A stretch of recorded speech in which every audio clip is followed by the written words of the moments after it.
guys, Eric Inielli again. Today, I finally got some breathing room. I was very busy. I recorded a lot of things, but I actually forgot I recorded this, but this is just a tip. On the 2021 Equinox, they kind of changed where they put the ECU, made it a little bit harder, or so it appears, to change your automatic transmission fluid.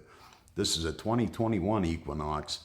And they just moved the location of the ECU. I'll show you the easy way to do it. The reason I figured this would help somebody out is there's a couple sources I looked at. They were recommended remove the upper radiator hose. There's no need to do that. It's a very easy job. You could do it with just, basic tools. I think it's a 7mm, a 13, and 11. I almost said 10. But the plugs are 11mm. So if you have those three sockets, you're going to do fine. It's very easy to change that. And this was part of the 100,000 mile service. You change the automatic transmission fluid, differential fluid, transfer case fluid, and some of the, information on changing transfer case fluid. There's a heat shield in the way. You could bend it around the pipe and turn it counterclockwise. I'll show you what I mean on the video. I didn't film it coming out because I didn't know it was going to come out. All the information I had said to drop the exhaust. If you take a look at the exhaust manifold bolts, just to change your transfer case fluid, you might be opening up a can of worms. So this is just a couple tips on that. There's these were three things off the 100,000 mile service interval for 2021 Equinox. And the spark plugs, that's the third one. There's a reason. They say they go for 100,000 miles, but there's a reason you might want to check them first. All right, guys, right to it. All right, guys, and where that cap lives, it looks almost like a cap, for the filler jug for the antifreeze. It lives way down there. If you look on top of the transmission, now if you follow the hose from the radiator, and if you look down, you see clamps down there. Now those are tension clamps. You need something, and even with a tool like this is a tension clamp remover, and it has a cable to get way down in there. Your regular style have no chance of reaching that, and it's still difficult with this because then you have to pull the hose off. Now there's an easier way. Now let me see if I could do this with one hand.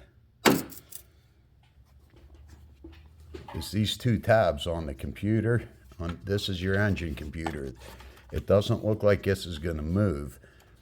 That's why they're guiding you to take this off, and you still have limited room.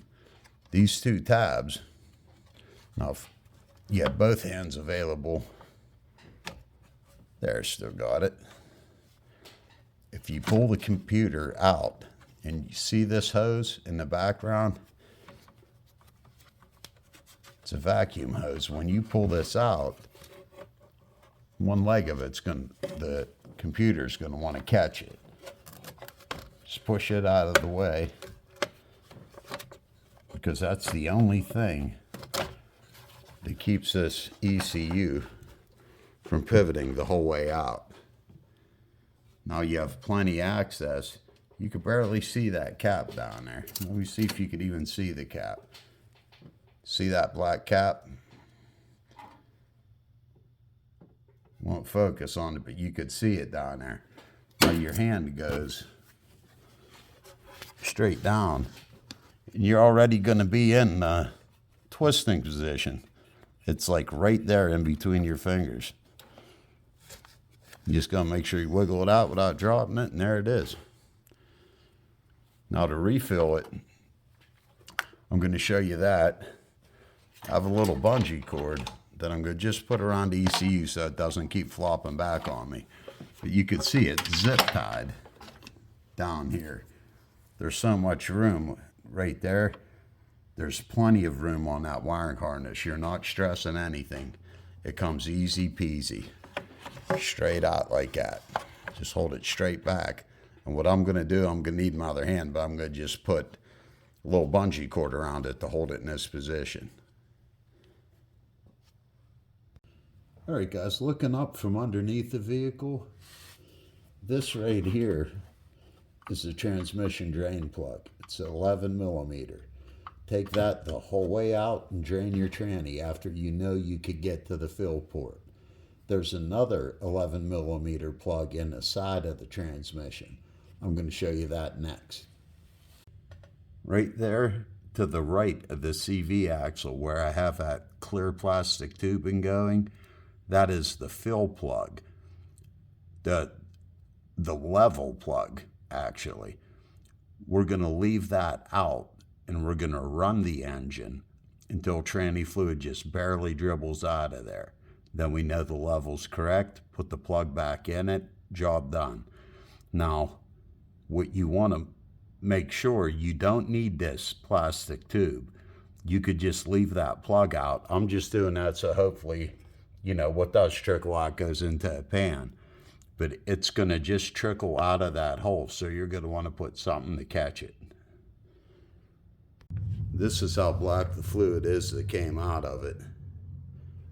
So once you're at 100,000 miles, you're riding around with fluid like that in your tranny. Now guys, being it looks like at least 5 quarts came out of there, I'm going to add 4 quarts through the funnel before I start the car, and then we're going to put the camera down and wait for it to trickle out. And then I'll show you when we know we have enough in there. I have individual quarts, that's why I made the funnel with a tube on the end. If I got the gallon, the Harbor Freight pump. If you have a bigger container than a quart, the Harbor Freight pump, I would use this just to pump it right into the tranny. Same results. This way it's just easier with a quart. All right, guys, I just want to jump back in here. I noticed I didn't show the Harbor Freight fluid transfer pump. These are under $10. I mean, they work great for this. But if you get a gallon, I'd have at least 5 quarts on hand. But if you get a gallon jug, this will go in one end hose, and you just pump this right into it. It's real easy to do. But with quarts, you're stuck to using a funnel, or you're going to have to keep transferring this tube into a fresh quart, and then it makes a mess. But with the gallon, these things work really good at getting it in there. And second, in hindsight, which is always 20/20, I would have left the level plug in, put 4 quarts in it, started the engine, and then removed the fill plug or the level plug with the engine running. I put 1.5 quarts in with the engine off, and it started trickling out of the level plug. So once the torque converter gets spinning, moving that fluid, it lowers it. So after you have 4 quarts in, start the engine, take out the level plug, and it's still going to be below that level. Then you just add it from the top until it trickles out that hole. So, in retrospect, that's the way I would have did that. Okay, I got the camera focused on the drain. Now I'm going to just add fluid from up top until we see it coming out.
All right, that's how we want to see it, trickling out like that. Now I'm going to just remove the hose, and we're going to put the plug in with it running. Might be a little hard to film it, but we'll get it done.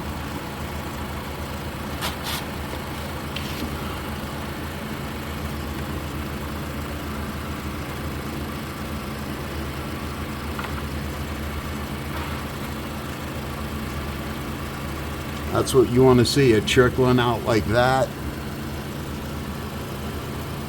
Nice little stream going.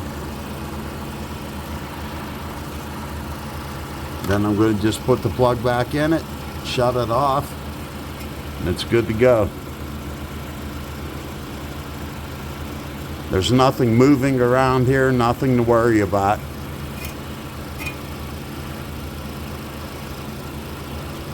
And I'm going to just tighten the plug down with the 11 millimeter, and that's it. Put the top filler back on and we're done.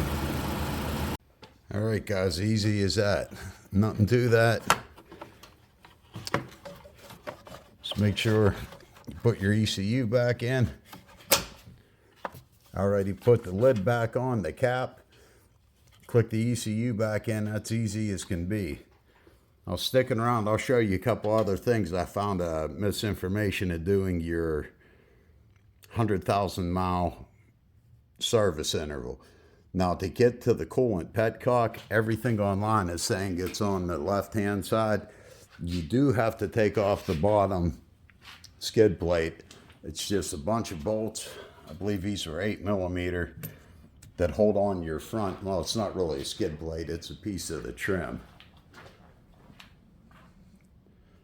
You're not going to do much skidding on plastic, but it's actually on the passenger side. I'm going to show you underneath where that is to drain your coolant. To flush the coolant's a little bit more involved. You'd go from the top, but if you want to drain your coolant, it's better than nothing. You put new coolant in the engine, and this is a 4-wheel drive model, so your transfer case to get to it is a little bit tricky, but I'm going to show you a trick that worked very well for that also, to change the fluid in it. Chevy recommends you change it at 100,000 miles too, and yes, it was also very dirty. All right guys, under your front plate right here on the side of the engine, this is the petcock. You turn it counterclockwise, antifreeze will come out of this hole, and same thing, if you got a piece of tubing, you can make it more controlled drain, put it that way. But this is on the passenger side. We're right underneath the front bumper. Once you take off that plastic bottom plate, you have perfect access to it. Underneath the car, looking forward, this is the drain for your transfer case. The fill is trickier. It's up here behind this exhaust pipe and behind this heat shield. The heat shield has one bolt here above the axle. There's one bolt here below the pipe, and it has one bolt right there behind it. 3 bolts. And what you're going to hear online is to drop the exhaust to get this off and to get to the fill hole behind here. Now what I did was take all 3 of them off and went counterclockwise. You do have to bend it a little bit, but whenever you put it back in, you could easily bend it straight with your fingers, get all the bolts back in, and it's, you know, saved all that time of having to deal with that exhaust. And another thing, guys, if you own one of these cars, see that thing with the fins? And see how it's leaking, and you could tell it has been leaking? That's another project altogether. The easiest way looks like taking off the AC compressor, or at least the bracket, and swinging it out of the way. Give you some access, but that's going to be a next project on this. Take a look up in between there. That's your AC compressor. This is your front catalytic converter. Look in between there. If you see anything like that, I'd put one of these on your to-do list, because it only gets worse. Also, if you're getting a burning oil smell in there, check the rocker cover gasket, but take a look under there, because this could leak right onto your catalytic converter and make an unpleasant smell. And you can see how far down it's dripping. Right, one of the other parts of the 100,000 mile service intervals, change the spark plugs. Now, on these engines, I wouldn't do it without a torque wrench. I'm removing the plug here. But if you don't have access to the torque wrench, borrow one. These are aluminum heads. You don't want to strip a plug out. We're going for 15 to 18 foot-pounds. There's a simple Harbor Freight torque wrench, but I'm going to show you why. That's 100,000 mile. When you see deposits like that, sometimes it's fouling out. Sometimes it does burn a little bit of oil, and sometimes it's just a 100,000 mile spark plug. That's a long time for the plug to be in any engine, especially with a turbo, because you know you are burning some oil. There's the same plugs that came out of it, same plugs going back in it. All right, guys, here's why waiting 100,000 miles might not be the best idea. See, number one, these are the cylinders they would have came out if I just lined them up with the number. There's like barnacle-like crustaceans growing on it. This one, I'd be checking number one's rings, you know, or checking it for compression. It looks like it might be getting oil in it somehow. Number one is the most susceptible to that because it's the front of the engines, and none of the other three have that. But number two was barely hand tightened. You could see there's oil the whole way up into the ceramic. There's not on the other three. These three were tightened, these two and this one. This one was hand tight. You could see the oil's getting past it and everything looks gold on it. And these are all bright, shiny silver. But something that might have led you to a potential oil burning problem, something that could have been 50,000 miles ago, torqued down better. You know, so I wouldn't go 100,000 before I took a look at the plugs, even though that's how long Chevy's telling you it'll go. All right, hope that helps somebody out. I mean, if you're going to change this fluid on your own or do your 100,000 mile checkup, it's all pretty easy to do, pretty easy to get at. But I hope you see this video before you see the one about lowering the exhaust. All right, guys, take it easy. See you next time. I got a lot more coming, some using the scope, using all different kind of things, building a couple sensors, you know, just every day, whatever comes in, if it's interesting, try to pass it on. All right, guys, adios.